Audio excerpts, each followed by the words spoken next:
At first, they were just fading stars, myths that blinked quietly in forgotten books. But the more humanity forgot them, the more they remembered their anger. And one day, they returned. Not to bless mankind, but to reclaim the Earth.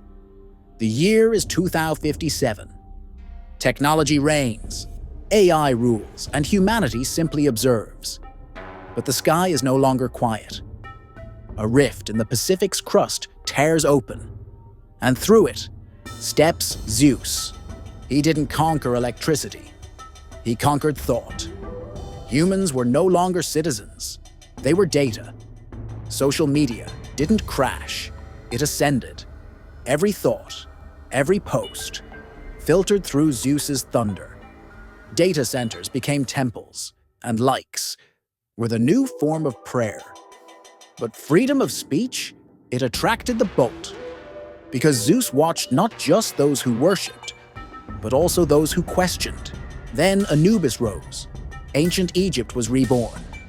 But this time, the Sphinx wasn't built to be admired. It was built to watch you, not with eyes, but with code. Every citizen now had a soul code. Not name, not age, not ID, but your moral score. And if you pledged your soul to him, you earned extra years of life, loyalty, extended existence. But hesitate once, and the counter resets. In this age of eternal surveillance, it's not death you fear anymore. It's life. Thor returned with the storm of the north, but he was no longer a warrior. He was a judge. His hammer didn't bring thunder. It brought judgment. Only the strong were allowed to breathe. Not strength of body or spirit, but dominance. To survive, you had to step over others. Because in Thor's order, peace was just another word for weakness. And if you ever paused to help someone, Thor silenced you with a thunderclap. In this world, mercy was the ultimate betrayal. The east began to glow. But it wasn't the sun. It was Amaterasu's gaze. Step into shadow, and you vanish. Sunlight had become the new god. Every street, every building, bathed in artificial day. Night was banned. Even sleep was seen as silent rebellion. If you squinted, you were a traitor. Because in this age, darkness meant freedom. And those who embraced it became enemies of the light. And then, Shiva, no longer the destroyer, but the transformer. Yet, transformation never comes painlessly. People burned their identities to be reborn, their languages, their memories, their families. In Shiva's temple, the old was forbidden. Each person had to endure their 0 point. Because in this world, only one thing was sacred: change.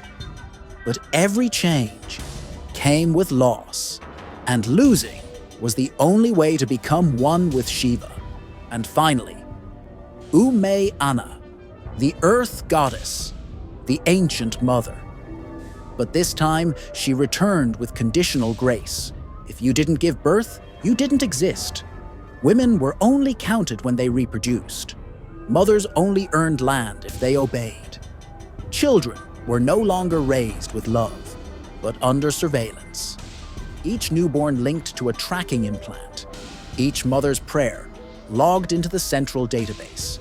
The Mother Earth belonged not to the fertile, but to the faithful.